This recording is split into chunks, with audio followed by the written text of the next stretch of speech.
En fait, c'était un rapport très fort. Et ce n'est pas que j'avais une mère possessive, c'était au contraire une mère qui me donnait une grande liberté. Et donc, on était des amis. On se parlait tout le temps. Elle me posait des questions par rapport aux couleurs des tissus, par rapport aux teintures qu'elle faisait. Elle me disait, est-ce que tu penses que, par exemple, je peux mélanger le vert avec le rouge? Tu vois, des trucs comme ça. Donc, il y avait une vraie complicité. Et c'était une dame que j'admirais beaucoup, on va dire professionnellement d'abord, parce que c'était une bosseuse, elle passait des heures et des heures à faire un métier qu'elle aimait beaucoup, mais que jamais j'aurais imaginé que ça allait devenir pour moi mon gagne-pain en arrivant à Paris. Je suis arrivé à Paris pour étudier, j'avais, comme je dis dans la pièce là, j'avais 19-20 ans, j'étais un gamin et dans ma tête j'étais un gosse encore. Et j'avais fait des économies pour étudier à l'université, à Paris 8, à Saint-Denis, le théâtre, mais d'une manière théorique, et voir l'histoire du costume, l'influence du théâtre français, Molière, enfin tout ça. Et, et j'avais des économies, on va dire, pour presque 3 ans, mais limite vraiment très serrées. J'avais pas de bourse, j'avais rien. Et un jour, à l'université, il y avait des annonces de boulot, quoi. Aller travailler dans un restaurant et tout ça. Et on avait un qui était marqué. Et on a besoin de quelqu'un qui fasse la couture à l'Opéra Garnier. Et je me suis dit, bon, je vais me présenter. J'avais jamais vraiment travaillé la couture. Je suis venu, il y avait M. Nureyev qui était là et qui avait une cape de l'Opéra Boris Godunov qu'il fallait reproduire. Et on était plusieurs et il a dit, voilà, vous avez dès maintenant jusqu'à 18 heures et vous la faites et voilà, et je reviens. Et quand il est revenu, il a vu tout et il est allé direct à celle que j'avais fait et il a gardé un grand silence, il a dit, qui a fait cette cape? Avec son accent comme le mien, ou plus fort que le mien, ou moins fort que le mien. Et je dis, c'est moi, je me suis dit, ça y est, il va m'engueuler. Et il me dit, c'est magnifique, mais il y a un gros problème. J'ai dit, quoi? Bah, ici à l'opéra, on vous donne des maquettes, on vous montre le modèle à reproduire et vous devez le faire à l'identique. Si un jour vous êtes créateur, bah, vous aurez le droit de le faire. Mais là, c'est pas bien parce qu'en plus vous l'avez amélioré un peu. Voilà. C'est une anecdote voilà, que j'ai gardée et je suis entré à l'Opéra Garnier. D'abord un contrat de 3 mois, après 6 mois, après 1 an, après 4 ans, après 5 ans. Enfin, j'ai resté très longtemps. Je ne peux pas te dire, c'est des rencontres, par exemple, copie, tu sais, je ne savais même pas qui était ce monsieur. Et pareil, un jour, il avait besoin de quelqu'un qui remplace son habilleuse pour 2-3 jours. Et j'ai vu une annonce pareille à la fac. Voilà, on demande un habilleur ou quelqu'un pour repasser. Et je suis venu et il était là. Tu voyais, il s'appelait Raoul comme moi, il m'a fait une grande blague. Quand je me suis présenté, j'ai dit bonjour monsieur Raoul. Et il a dit Raoul, comme ça. Et j'ai dit bon Raoul, ben Raoul. Et mal entendu, mais c'était parce qu'il s'appelait Raoul. Moi, jamais de la vie, j'aurais pensé être un acteur. Jamais. Pourquoi? Quelque part, on dit que les comédiens, on est timide ou les comédiens, non, c'était pas mon truc. Moi, c'était la chose technique, la chose historique, la dramaturgie, la philosophie du théâtre, tout ça, ça me plaisait beaucoup. Lire, j'aime beaucoup lire. Et être sur scène, je me disais, oui, pourquoi pas, mais non, non, non. Jusqu'à un jour où on était au Festival d'Avignon et je faisais les costumes pour Stanislas Norte. Et c'était dans un endroit qui était un grand couloir. Et enfin, c'est un théâtre à Avignon, tu sais, c'était comme une sorte de couvent-église. Et c'est très très long. Et au fond, j'avais installé mon atelier couture. Et un jour, Stanislas me dit, Raoul, est-ce que tu peux apporter la robe rouge qui était en train de finir? Et j'ai dit, oui, oui, je te l'apporte. Et donc, je sors de mon atelier et je traverse tous les plateaux, la longueur, je sais pas, c'est 60 mètres, je ne sais pas exactement. Je traverse, il me dit, en arrivant là où il était, il m'a dit, attends, est-ce que tu pourrais faire cette entrée? J'ai dit oui. Alors je retourne là-bas, je fais, et je me dis, pourquoi il me demande ça? Et il me dit, à quoi tu penses quand tu viens là? Je dis, bah rien, je viens de là, et j'apporte une robe, point. C'est pas plus compliqué que ça. Il me dit, oui, mais tu as une essence, une liberté pour traverser un plateau et tout. Il me dit, ça te dirait de dire un texte?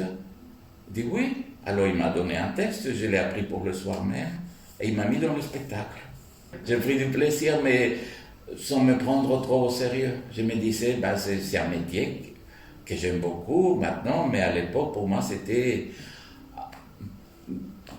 m'amuser, le plaisir, tu vois, d'être là, de partager avec les gens et tout, parce qu'il m'a même posé la question, t'as pas peur du public? J'ai dit, bah non, c'est des gens comme moi, et puis si je me trompe dans le texte, bah, voilà, c'est parti comme ça, et puis il y a des metteurs en scène qui sont venus voir ce spectacle et d'autres, et qui après, ils m'attendaient pour me dire, tiens, rencontrons-nous. C'est fondamental. Je pense que le rôle de l'artiste est d'ouvrir les yeux, d'ouvrir des fenêtres, de permettre la circulation de la pensée. Je pense que c'est fondamental, que ce soit dans la peinture, dans la musique, dans le théâtre, dans la littérature. On a cet outil, la pensée, on a cet outil de dialoguer avec d'autres cultures, avec d'autres gens, avec d'autres sociétés, avec d'autres périodes, d'autres époques. Et c'est une tâche que les artistes doivent avoir tout le temps, continuellement. Que ce soit la danse, que ce soit le mime, l'acrobatie, le cirque.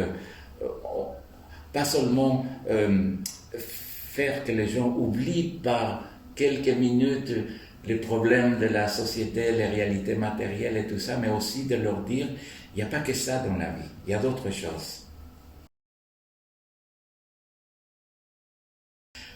Je l'aime beaucoup, mais je suis gourmand, j'aime bien les pâtisseries, j'aime bien tout ça. Disons, j'essaye de garder un équilibre. J'essaye de boire beaucoup d'eau, je me force.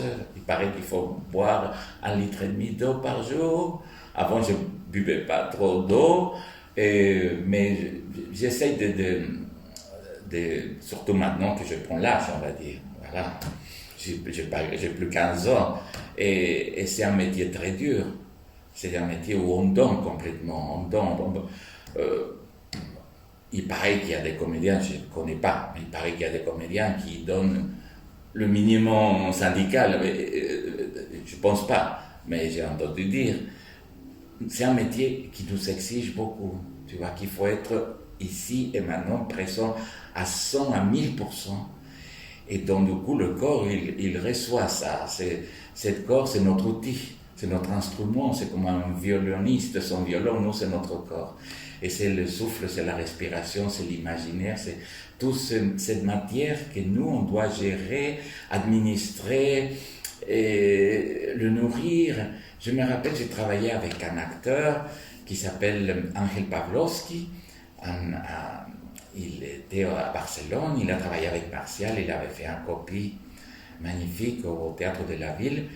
Et un jour, je le voyais qu'il était tout le temps en face du théâtre, dans un café, assis, tous les après-midi, pendant que moi et les autres, on répétait les chorégraphies, la danse, on faisait des italiennes. Et un jour, je lui pose la question, mais c'est assez âgé, je dis, excusez-moi Angel, mais à quel moment vous travaillez votre acteur, parce que vous êtes sublime sur le plateau, mais comment vous faites? Et il me dit, je suis en train de travailler. Comment ça?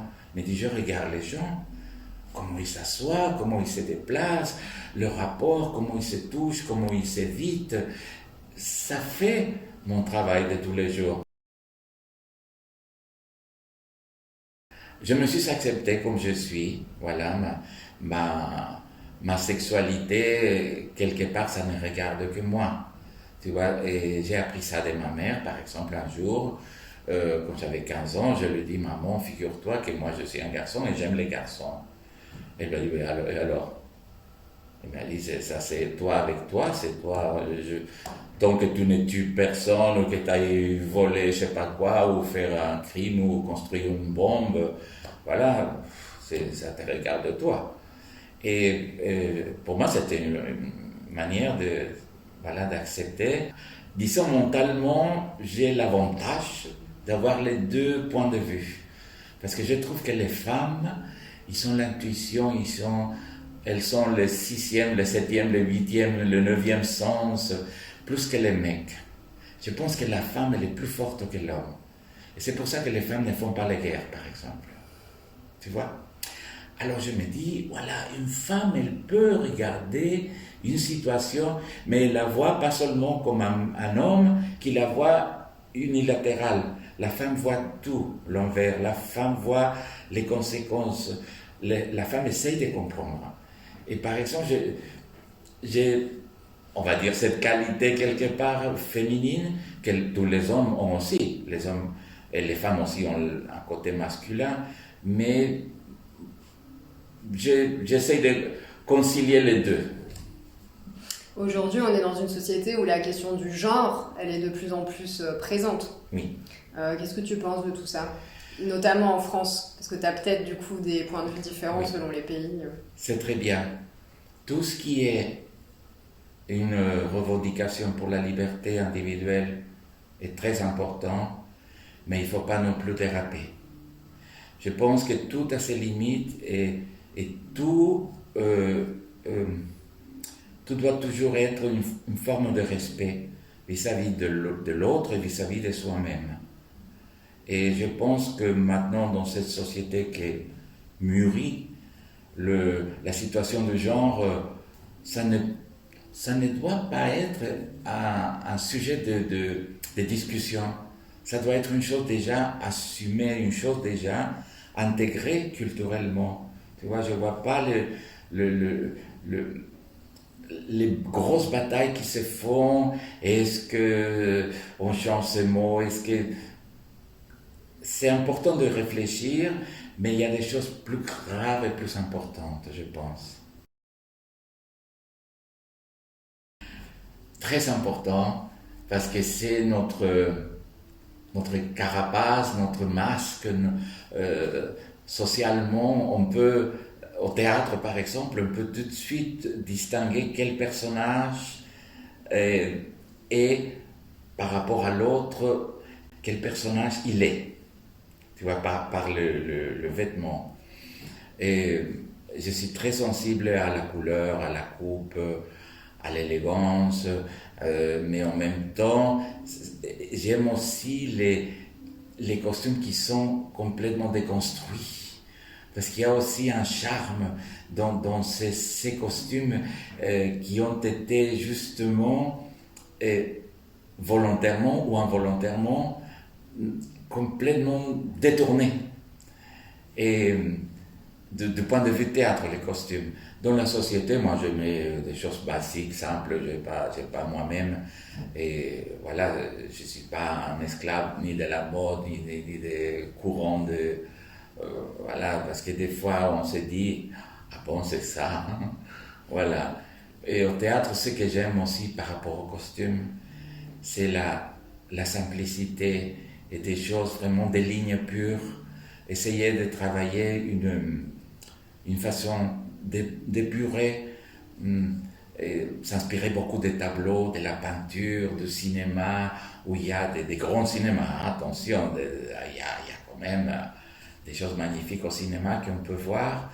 Et mon rapport à la couleur, aux paillettes, aux broderies, aux costumes du XVe siècle, du XIIIe siècle, et tout ça, c'est important parce que c'est une forme historique, c'est une forme de société qui avait une manière de penser et de se placer au monde, avec les costumes, avec les bijoux, avec tout ça. Et du point de vue théâtral, je pense que c'est fondamental les costumes.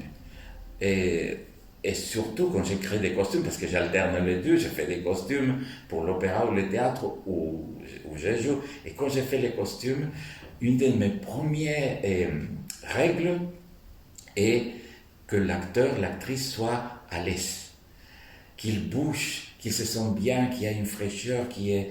Même des fois, je vais jusqu'au leur demander s'il y a une couleur particulière qui leur plaise, ou qu'au contraire, ça leur donne, je sais pas, une superstition, par exemple. Voilà, on va dire, voilà. Et j'aime bien qu'on soit à l'aise.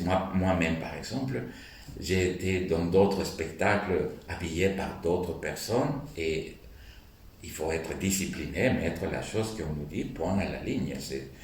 Il faut respecter la création de costumier ou costumière. Et je me rappelle, dans un spectacle, je devais porter une armure en métal. Et la costumière avait trouvé une vraie armure sublime, magnifique. Et j'étais à 40 cm d'un projecteur qui était en coulisses. Et je devais rester avec l'armure presque 1h30. Et à un moment, j'allais mourir. Mais bon, on l'a fait, on a joué 3 fois. Mais à la fin, je lui dis, écoute, tu sais quoi, avec le cuir, on peut arriver à donner la même texture que l'armure, on peut le patiner, ça peut donner la même chose. Et surtout, on n'a pas ni la sensation qu'on est dans un four, ni la sensation de bruitage. Parce que dans le spectacle même, il y avait des micros et tout, et ça reprenait tous les bruits et tout ça. Et elle m'a dit, merci Raoul, voilà. Et je sais que l'autre jour, elle a fait un spectacle de danse, où il y avait des casques et des pectoraux, et elle les avait fait fabriquer en cuir, et elle m'a envoyé un petit message, elle m'a dit, Raoul, tu te rappelles, c'était il y a 18 ans, et tu m'avais donné une belle leçon de construire un costume, voilà.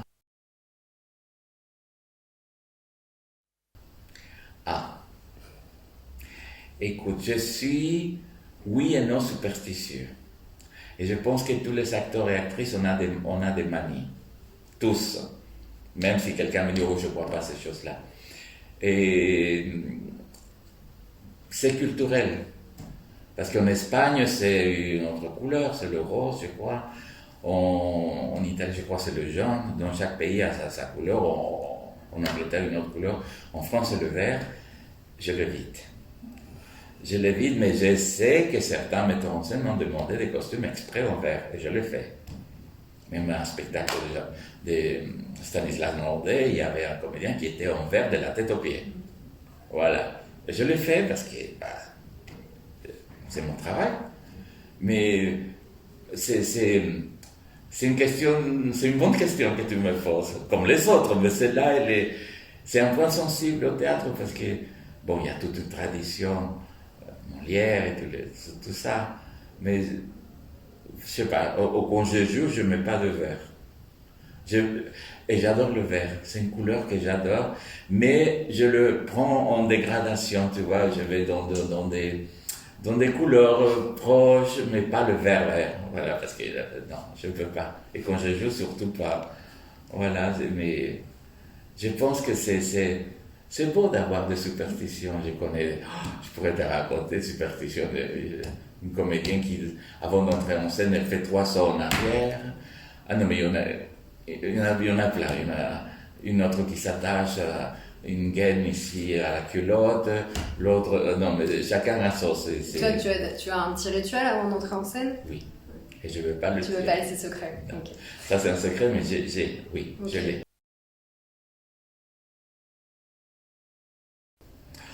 Ah. Sur le plateau. Sur le plateau. Avec Il s'en va. Écoute, Philippe Mignane, c'est quelqu'un que j'aime beaucoup et qui a été très inspiré et qui voudrait continuer à écrire. Il a déjà l'idée de la 3e partie. Il va être fondu à la 2e, je ne sais pas exactement. Mais Il s'en va, je pense que ça promet beaucoup. Et Martial, il voudrait le faire tourner comme on a fait tourner Portrait de Raoul, qu'on devait le jouer que 3 fois. Ah, c'était une belle expérience à Avignon, c'était magnifique, j'aimais bien. Et puis le public avait des belles réactions et tout. Oui, bah, peut-être qu'il s'en va, on va l'amener à Avignon, je ne sais pas. C'est important que les gens viennent au théâtre. Le théâtre, c'est un lieu de rencontre, c'est un lieu de pensée, c'est un lieu qui doit continuer. Écoute, c'est pas qu'ils viennent moins au théâtre, mais des fois les places sont chères. Des fois, les gens ont travaillé toute la journée, ceux qui ont la chance d'avoir du boulot. Et quand ils viennent au théâtre, des fois, on leur donne des choses que peut-être il faut encore travailler un petit peu plus pour donner l'envie de venir de nouveau au théâtre. Et c'est pas que les gens vont moins au théâtre, c'est que c'est à nous de bouger, mais attention, il y a tous les coupes de budget, il y a tout ça qui est grave. Tu vois, donc il y a moins de spectacles, il y a moins d'équipes nombreuses, il y a tout ça, et puis les gens sentent ça. Il y a moins de propositions aux gens, et puis les gens, du coup, ils se disent, je reste à la télé, je regarde un film pour rigoler, voilà, au lieu d'aller payer, je sais pas, des fois des prix inaccessibles, même pour des gens qui ont des salaires, on va dire, normaux, voilà. Mais c'est important que les gens aillent au théâtre, c'est important que les artistes continuent à faire du théâtre. Et tant qu'il y aura une société libre, le théâtre sera là. Même s'il y a des gens qui gênent à cause des choses qu'ils ont dit, ou des choses, voilà, comme l'époque où on nous brûlait, voilà, on nous enterrait loin des villes parce qu'on était... Pourquoi? Parce qu'on pensait.